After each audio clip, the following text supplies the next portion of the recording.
Hello there, Katarn here, and we've got a community transmission from Star Wars Battlefront II. The BB update. Been looking forward to this. Alright, let's check out the patch notes. Alright, the BB update and release notes.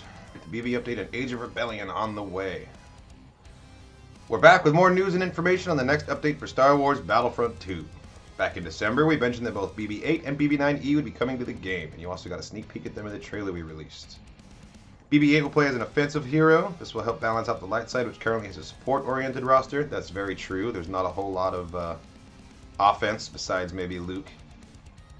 With an astromech joining the light side, so only fitting with the dark side, should get one too. So BB-9E is going to pretty much be a mirror of BB-8, which makes sense. The Age of Rebellion. Yes! Now we're talking. As January comes to a close, our attention turns to February, and with it, the confirmation that we will return to the original trilogy and the Age of Rebellion. Fuck yes. This includes bringing specific planets to both co-op and later on supremacy. We know that many of you have been requesting this, and we're incredibly excited at the prospect of playing as Luke, Leia, Darth Vader, and more, both through co-op and supremacy. That sounds fucking badass. I cannot wait to get some original trilogy action going on co-op.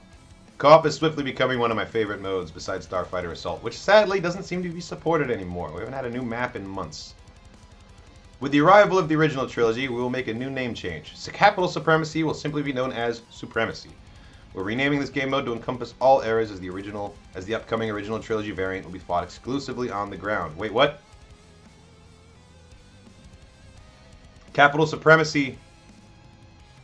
Oh, so there's no capital ships in the original trilogy? That's actually really disappointing. I was really looking forward to fighting on a fucking Star Destroyer. Or like a Home 1 or an MC-80 or something. Man. Yeah, that actually really disappoints me. I'm going to take to the forums in a second here and see what other people have to say. During development, we looked at the experiences that both Death Star 2 and Scarif would offer and deciding that the Age of Rebellion would be focused on ground-based combat, which is a better fit for some of the more iconic locations we have available. It's hard to imagine leaving the Death Star to go to a capital ship, let alone having to deal with the shield that surrounds Scarif. Okay, well, I guess that makes sense. Like, it's kind of a practicality or like an in-universe canon issue. But that doesn't mean we couldn't get Endor and then maybe go to the Death Star as the capital ship, or go to Akbar's ship, Home 1. That makes sense for Scarif, and it makes sense for the Death Star. But Tatooine could still go ground to ship. Endor could go ground to ship. Hoth could go ground to ship. Like, it doesn't matter. Hopefully they fix that soon. And yes, you heard that right. We're bringing Scarif back from 2015 Star Wars Battlefront. Fuck yes! Scarif is the best map. Scarif was my favorite map in 2015 Battlefront. Besides the Death Star, only for the trench run. Hope they bring that back eventually too. Fingers crossed. But yeah, Scarif was amazing. You started off with a ship phase. You had to fly a U-Wing through the shield gate, and then you had to steal the plans, battle your way to the extraction zone. That brings up fond memories. Actually, it's pretty telling that Scarif was one of the strongest modes in the original Battlefront, because even though the game is essentially defunct, everyone's playing Battlefront 2 now, there's a monthly meetup on Battlefront 1 where people join up just to play Scarif, because it's that good. More details on the specifics of our Age of Rebellion content will be coming in February, but before that arrives, we're just days away from the next update, so let's look at what's coming out on Monday. New hero, BB-8. There's one thing BB-8 can do, it's move fast. We've seen him move rolling at great speeds through multiple environments in the films. He's going to act the same way in Star Wars Battlefront 2. Okay, so he's going to be a quick boy. He can capture command posts, rolling charge ability. Oh, cool. Okay, he can knock enemies over. I mean, he looks pretty good. It's hard to fuck up a ball droid. I mean, they're going to look how they're going to look. Oh, okay, so he has an AoE as well. Cable spin.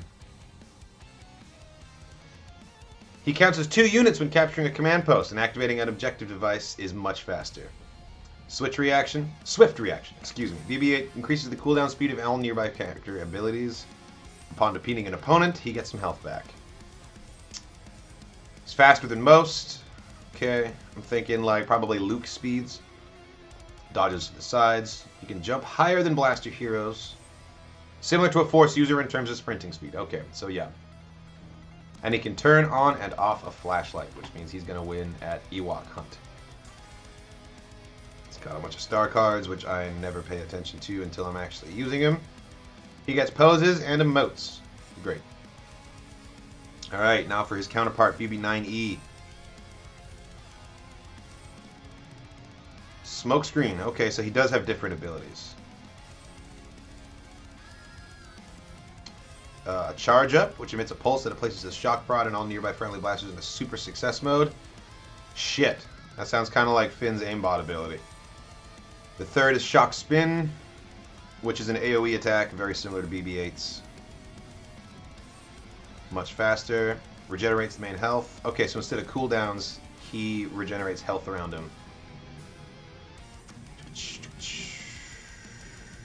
Okay, and he's got a flashlight, because even the dark side needs flashlights. More star cards.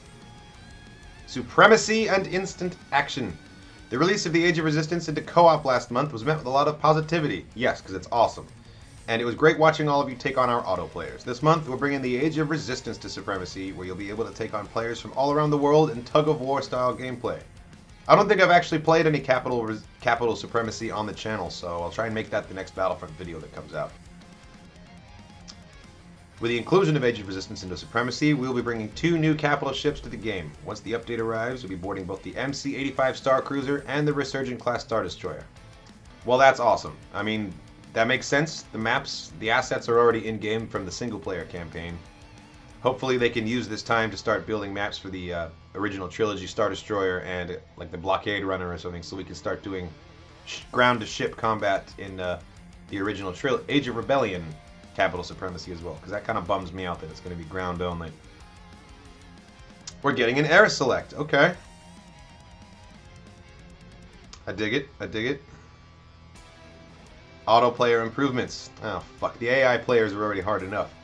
Since their addition to the game, auto players have become some of the most feared opponents across the galaxy. They are receiving some updates this month, and it starts with a new auto player reinforcement. Within the next update, auto players will be able to play as droidicas on all planets. Oh, Jesus Christ.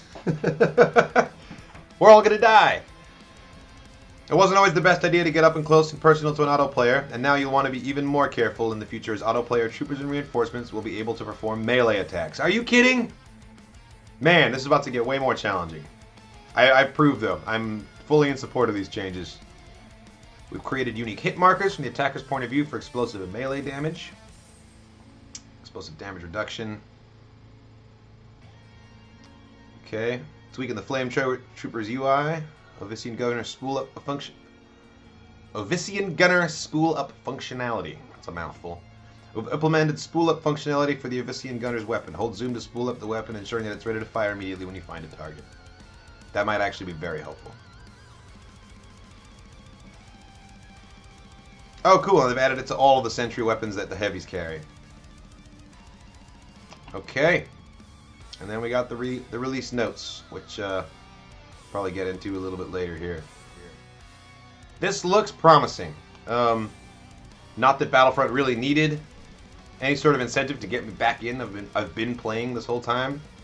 But I'm really looking forward to playing original trilogy capital Supremacy, even if the ships aren't there. That is a major bummer, but I like to think that that's just because they're not ready yet. Scarif and Death Star, they have canon explanations for why they're not going to have capital ships. But they better be on Endor, they better be on Hoth, they better be on Tatooine. There's no excuses, DICE. Make it happen. Overall, I'm super excited for this. I'm going to start posting gameplay as soon as the update comes out. So get ready to see me running around as BB9E. It's going to be great. Thanks for watching, everybody. Check out the rest of the channel for my content, reactions, and reviews. Leave me a comment and let me know what you're excited about for this CT, or if it doesn't impress you that much. If you want to support the channel, head over to patreon.com/KyleKatarn channel. You'll get access to content, polls, exclusive videos, full-length reactions, and early access to the big ones. Thanks for watching, and as always, may the Force be with you.